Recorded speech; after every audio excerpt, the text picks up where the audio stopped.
Oh wait, sorry. Cameras on? No. Okay, good. Brackets. I don't believe you. I wish you'd call it that though. Yo, can you see this? The Ralph Lauren logo. Oh Jesus! Can you see it? Please tell me you're filming right now. Is This is that absolute right? gold. What? Is that? Just listen to what you're saying. Are you filming? You've been recording. Have you been recording already? He has. Oh my god! What scared you, Caitlin? I have had 2 moments this year where I was glad I was wearing brown pants both times. The first one was in A&E, where That is disgusting. Can we, Yeah, please. That is hardcore going in. That is hardcore. That'd be the opening gambit. Disgusting. Junior doctors. I was glad I was wearing brown pants.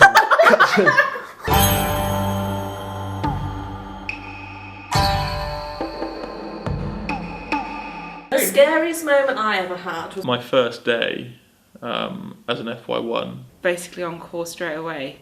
taking GP referrals, taking A&E referrals for urology and surgery.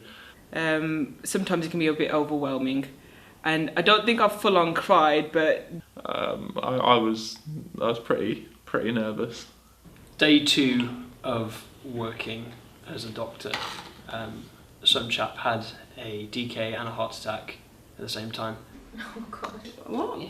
Whatever. This is. I think I've had enough fun. This is. That's this I've is- broken him. I've broken him. At first I was afraid.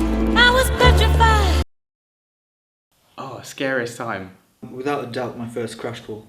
Oh, anaphylaxis, seeing that and being the first one to arrive. I knew what to do, but you get the bleep, you turn up. Hello, everything alright? Obviously not. It was the first time that I'd been presented with that situation. Just turned up, froze. And his heart rate went from 60 down to 0. Yeah. And I was just like, oh my god. Just pulled the emergency buzzer. The rest of the team showed up. They did everything. I just stood there and went, yeah. And then he woke up. Yes. Thank you. It's always reassuring when everyone runs in there, isn't it? Yeah. 'Cause you're like, yes, it's not just me.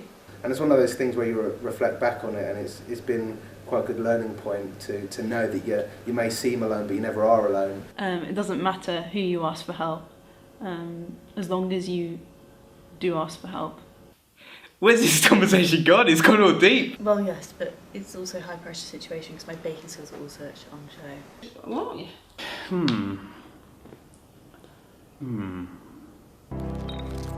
What you really fear is inside yourself. So there's this gentleman, I remember he was such a lovely guy, elderly gentleman, so cheerful, sitting in the bed, acting like nothing was wrong. So I was like, oh, how are you? He was like, fine, I was all stable, it wasn't pyrexia, it wasn't vomiting, no fever. So I was like, oh, can I have a look at your wound? He goes, fine. So we pull back the bed sheet, and then she kind of lifts the kind of bandage that's covering it. And his whole small intestine was outside of his body onto the bed. And I was like, what? This is bad. What do we do in this situation? What's the guidelines? There are no guidelines. It was one of the scariest things I've ever seen. I think my point is that Sometimes you kind of have to listen to your gut feeling and go with it. Joke. Don't be scared. I was at home revising for an exam, and something came up in a past question that I looked at. I was like, I've definitely seen the patient like that this morning.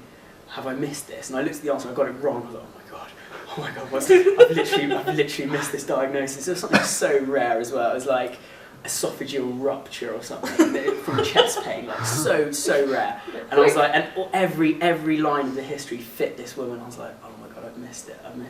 That was probably the thing I found hardest about being an F1, is that constant feeling of, oh my god, I'm about to make a mistake and I'm about to kill someone.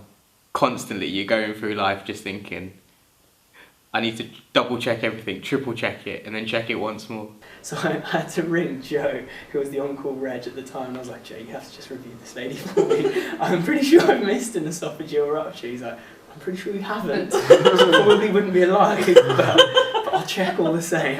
Yeah, and Yeah. there's Or lots whenever of times where I've been like that, not been able to think, and gone home and not been able to sleep. It's the random times you wake up in the night and be like, oh, did I do that? Especially when you're really busy. Literally, I think we worked together at the beginning. Oh, crash call. Crash call, yeah. Got it. Hey, let's go. I'm joining you. No, you're on your own. No, honestly, he's the most incompetent F1 I've ever seen. I've no idea how he's made it to the end of F1. I think I might report him, seriously. This guy. Fear is not real. The hero returns. Alright. And you're here as well. What's going on? Ronnie was saying nothing about you, nothing incriminating at all. Nothing else. Right. Okay. Ronnie wants putting the Kenya the wrong way around to discuss. I was most scared when I first had to certify a patient. And I was like, I don't even know what I have to do. Yeah. I had to look it up in the hospital. I was really scared. And they still occasionally Creak. Yeah, there are some noises and there are occasionally some little movements and things like that. So I'm listening. She's like, no, you just keep listening. You said, bum, bum, bum, bum. And then nothing for a while, and we're just like, what do we do now? Yeah, because no one ever really teaches you in medical school exactly how to do it. Sometimes I think it's just you moving your stethoscope. Yeah, or your own pulse in your ears. Yeah. And that freaked me out because clearly they were dead, but I wasn't that certain about it.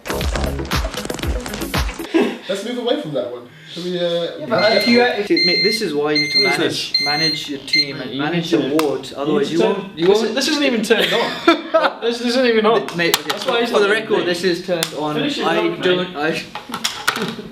I must admit that I was a bit scared. I'm going to give you a story actually. We went into A&E and I still remember it vividly till this day. I remember the patient grey and cold and clammy, and you could just see his abdomen just pulsating there and then in front of you.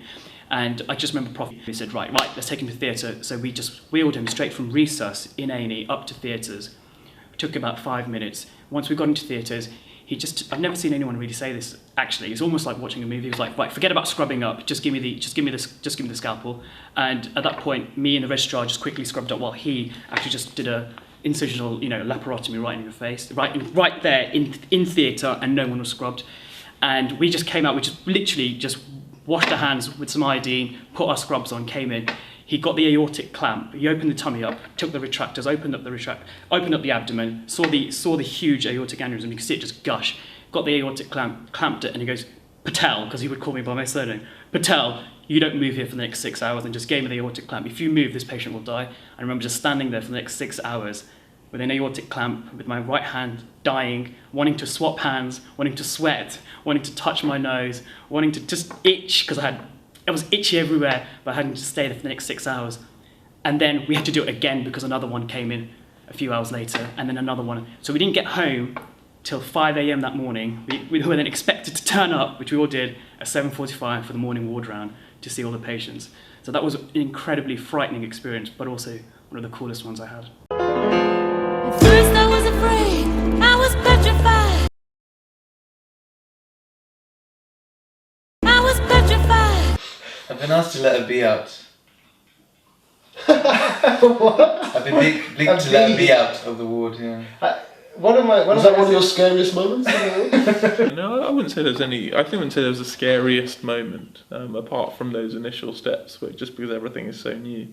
I think that's just F1. It's Is it? just Okay. like so different to anything you've ever experienced before. Especially coming straight from med school. You feel like you're supposed to know everything, but you don't. You just have to know who to call and when to call them. And just know what you don't know. I mean, there's loads of stuff that I don't know. It's very important to know Well, what well, you don't know and get help. There's stuff that you don't know, Ali. There's lots I don't know. This is just a pretty face. There's no brain under here. I don't know how I've got this far. Pretty face? Not even. High five myself. And when you're going through your F1 year, you don't realise how much you're actually learning on a day-to-day basis without even learning it, if you know what I mean.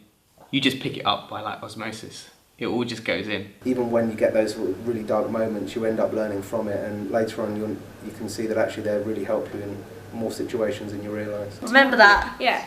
That feeling that actually you can do this, that's probably the highlight. That sort of fear of failure has slipped away to a certain extent, and you just get a bit more comfortable. And that I'd say is probably the highlight. I wouldn't say there's only one thing.